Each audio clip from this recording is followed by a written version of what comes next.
Cette vidéo organisée par la SCIC Open Wind Map concernant la modification des Windbird depuis fabriquées avant mai 2026, puisque celles fabriquées après cette date ont déjà la modification incluse.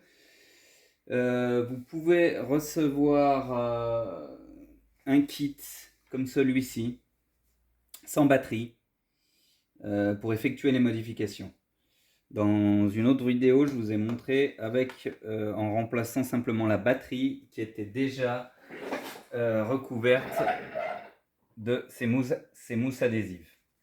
Donc le kit de modification se compose d'un joint de coque, de rubans de mousse adhésive qu'on mettra sur la batterie et 2 joints double face qui iront sous le roulement d'axe vertical. Donc première chose, vous pouvez vérifier que la modification n'a pas déjà été effectuée en regardant le joint des coques. On voit un léger jour de quelques dixièmes de millimètre qui ne sera plus là après la modif. Donc première chose, s'assurer que la balise est éteinte. Donc normalement celle-ci l'est déjà, donc quand je vais appuyer, elle va s'allumer. Voilà, elle clignote longuement, ça c'est le condensateur qui se charge jusqu'à arriver à se couper. Donc je vais l'arrêter avant. Voilà, donc nous on vérifie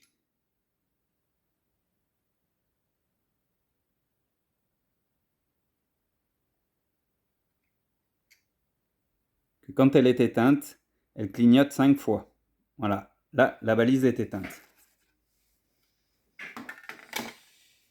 Ok, pour le démontage, c'est facile. Un tournevis Philips PH1 est nécessaire pour enlever les vis de coque. Moi, je vais le faire à la visseuse, mais je vous le déconseille. Vous pourriez endommager les vis inox qui ont la tête assez fragile.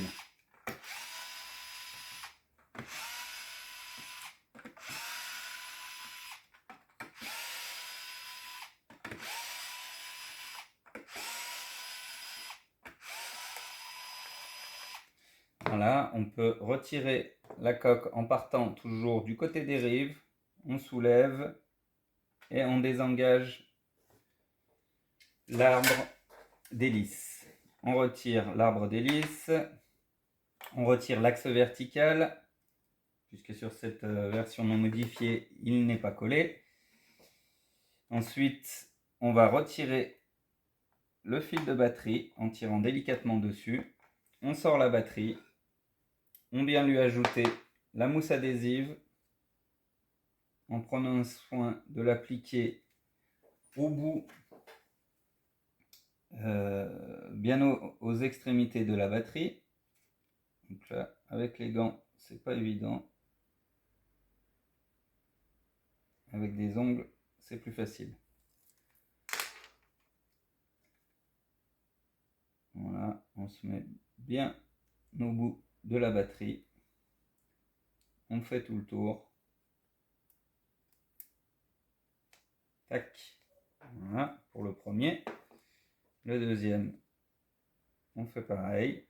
On passe sur le fil de la batterie. Vous pouvez avoir différents types de batteries, notamment celles-là qui sont blanches, Eve.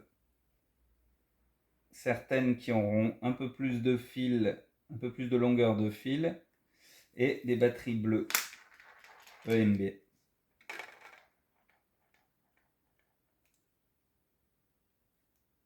Voilà. Donc si votre batterie n'est pas équipée de cette bande adhésive, vous l'en équipez. Et surtout, vous vérifiez que votre coque ne comporte pas de tampons, mousse comme ça. Si c'est le cas, vous les retirez avec un cutter, avec un tournevis plat.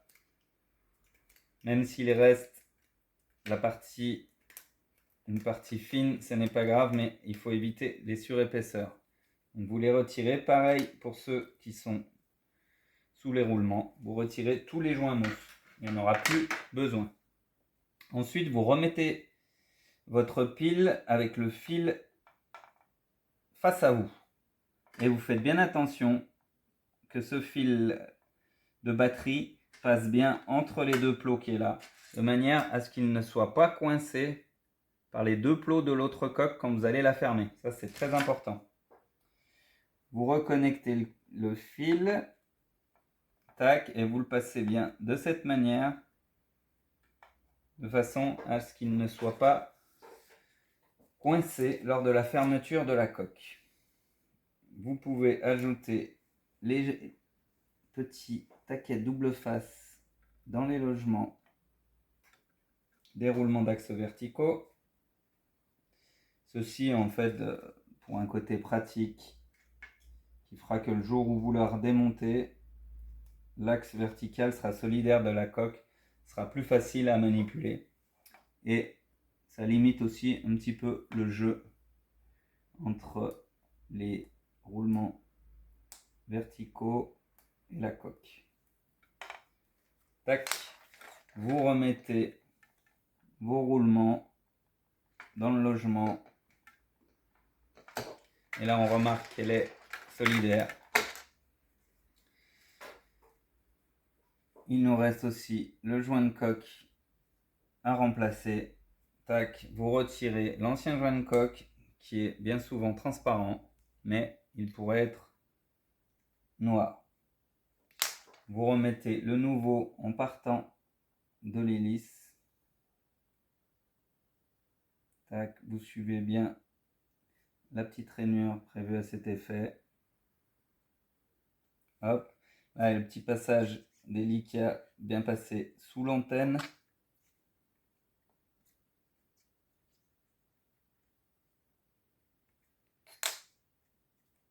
Voilà, bien prendre l'angle droit, bien faire en sorte que le joint soit tendu dans la rainure.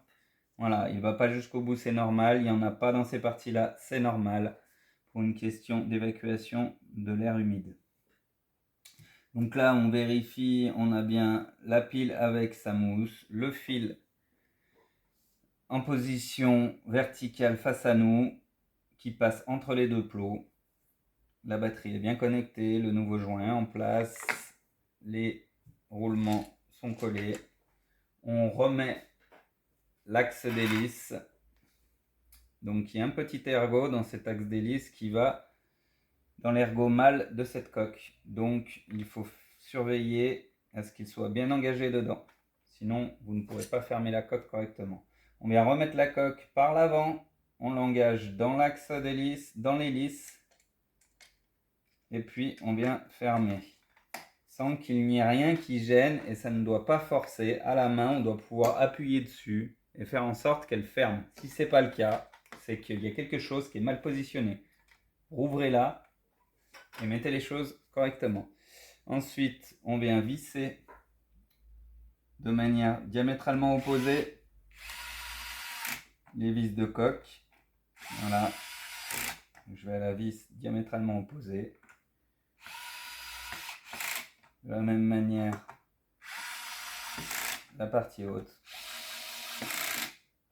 Là, moi j'ai réglé mon couple quasiment au minimum à 1,5. Mais je vous conseille de le faire à la main et de serrer de cette manière-là. Vous pourrez maîtriser le serrage et éviter d'endommager la coque. Voilà, cette modif-là est réalisée. On voit que la coque est maintenant parfaitement jointive. On voit qu'il n'y a plus de jeu dans l'axe d'hélice, moins dans l'axe vertical. La modif est réussie.